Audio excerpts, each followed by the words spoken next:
সবাইকে good morning জানিয়ে ভিডিওটা শুরু করছি। যদিও এখনও খুব একটা মর্নিং না, 10টা বেজে গেছে।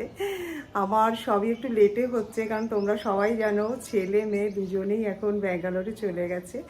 অনুষ্ঠানের 2-3 দিন পরে ছেলে গেছে, আর মেয়ে কদিন ছিল, তারপর তো ও বেরিয়ে গেল। আর ছেলে মেয়ে বাড়ি না থাকলে দেখবে কোনো কিছু কাজের এনার্জি থাকে না। আর ইন বিটুইন মা বাবাও চলে এসছে, আর মারা তো জানোই আসলে তুই বস আমি রান্না করি, তো আমি আরও লেজি হয়ে যাচ্ছি। তো কালকে বলেছি তুমি আর ব্রেকফাস্ট কালকে বানাবে না, আমিই বানাবো। তো ইডলির ব্যাটার কালকেই তৈরি করে রেখেছি। এখন ইডলি বানানোর জন্য আমার আগে লাগবে কারি পাতা। তো যাই, কারি পাতা গাছ আমি নিজেই লাগিয়েছি। এই ইডলি ধোসা খাওয়ার জন্য না কারি পাতা আমার এখান থেকে ওখান থেকে নিয়ে আসতে হতো, কারণ দূর আমি একটা নিজেই গাছ লাগিয়েছি। গাছটা এখন অনেক বড় হয়ে গেছে, চলো তোমাদের দেখাই কি সুন্দর গাছটা হয়েছে। এই দেখো আমার কারি পাতা গাছ, দেখেছো কত বড়।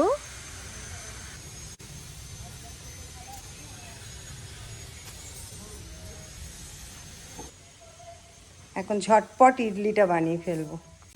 কারি পাতা তুলে নিয়ে চলে আসলাম। আজকের ইডলিটা একটু অন্যরকম করে বানাবো। অনেকেই বলো ইডলি খেতে একটু ফিকা ফিকা লাগে, তো আমি কি করব, ইডলির মধ্যে একটু কারি পাতা আর একটু সর্ষের ফোড়ন দিয়ে তারপর ইডলিটাকে বসাবো। এরকম করে ইডলি বানালে না ইডলিটা শুধু শুধুও খাওয়া যায়। তো চলো ঝটপট ইডলিটা বানিয়ে ফেলি। চলো তোমাদের দেখাই ইডলির ব্যাটারটা কি সুন্দর ফার্মেন্টেশনটা হয়েছে। দেখো কি দারুণ, দেখো ফার্মেন্টেশনটা হয়েছে। ইডলিটা আমি ইডলি মেকারেই বানাবো, কিন্তু একটা গন্ডগোল হয়ে গেছে। গন্ডগোলটা কি দেখাচ্ছি, দেখো ইডলি মেকারের এই ইয়েগুলো, যে প্লেটগুলো তিনটে একসাথে এরকম একটা এরকম স্ট্যান্ডের সাথে এরকম আটকানো থাকে, যাতে একসাথে তুলে তিনটেকে বসানো যায়। আমি এইটাকে যে কোথায় রেখেছি খুঁজেই পাচ্ছি না, মানে বেশি হয়তো যত্ন করে রেখেছি, পরে হয়তো পাবো। অনেকক্ষণ ধরে খুঁজছি, বাট পেলামই না। কালকে রাত্রিরেও খুঁজেছি, ভাবলাম সকালে এখানে ওখানে দেখবো, সেখানেও খুঁজলাম, পেলাম না। এখন কোনোভাবে অ্যাডজাস্ট করতে হবে। হ্যাঁ, ইডলি মেকার না থাকলেও কড়াইয়ের মধ্যেও কিন্তু ইডলি করা যায়, ছোট ছোট বাটি করে। তো আর ওইসব ঝামেলায় যাচ্ছি না, এটাতেই করছি, দেখি কোনো রকম কিছুইভাবে ফিক্স করা যায় কিনা ব্যাপারটাকে।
বলো কেমন হয়েছে? দারুণ সুন্দর খেতে হয়েছে। আগে খাওনি, ওই দেখো অনেস্ট ফিডব্যাক। নরম হয়েছে? একটু ভেঙে দেখাও, ভেঙে দেখাও কেমন নরম হয়েছে। দারুণ নরম। এই যে দেখাও, ওই দেখো দারুণ হয়েছে, দারুণ।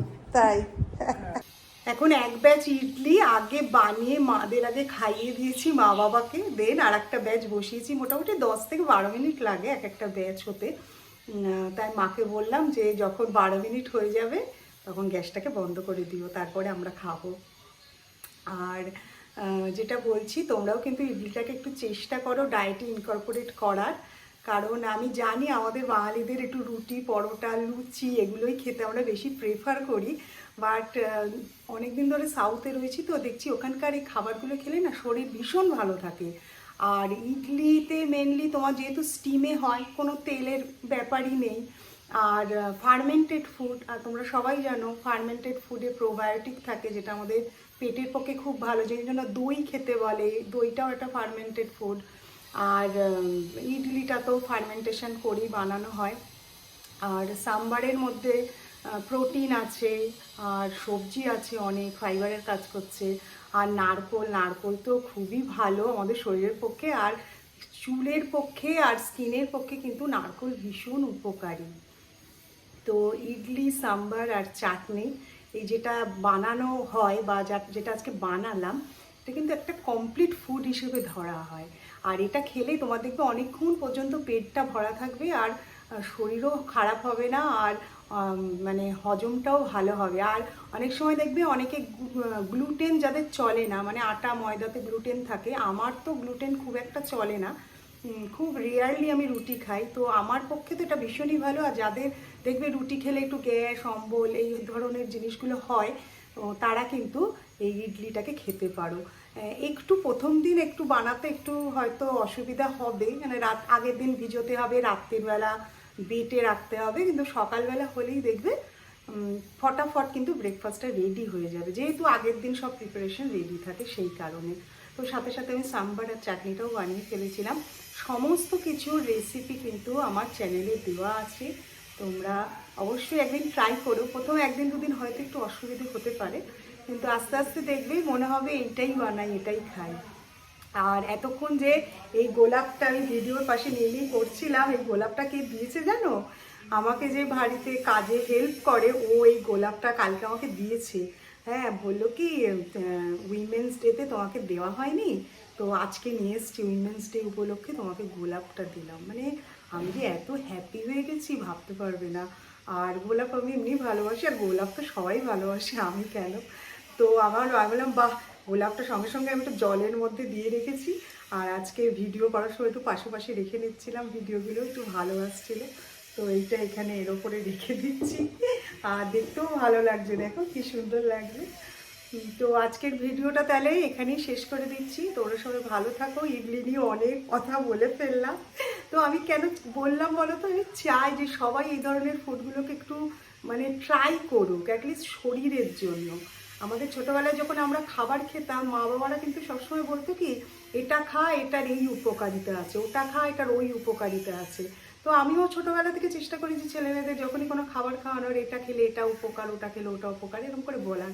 কিন্তু এখনকার যে ছোট বাচ্চারা সবসময় টেস্টি ফুড ছাড়া খাবো না, মানে সবাই না, হয়তো কিছু কিছু, এই একটা প্রবণতা কিন্তু চলে আসছে। তো আমি ছোট বাচ্চাদের মাদেরও বলবো, তোমরা কিন্তু চেষ্টা করো বাচ্চাদের একটু ফাস্ট ফুড না খাওয়ানোর। ধোসা, ইডলি অনেক বাচ্চাই কিন্তু পছন্দ করে, হয়তো বাইরে থেকে কিনে খাওয়াচ্ছ, তা সেখানে যদি ঘরে একটু বানিয়ে খাওয়াও, সেটা আরও বেশি হেলদি হবে। তো এইটুকুই বলার ছিল। আজকের ভিডিওটা এখানেই শেষ করে দিচ্ছি। যদি ভালো লাগে একটা লাইক করে দিও, আর সবাই অনেক ভালো থেকো, আর কমেন্ট করে আমাকে জানিও তোমাদের আজকের ভিডিওটা কেমন লেগেছে। টাটা।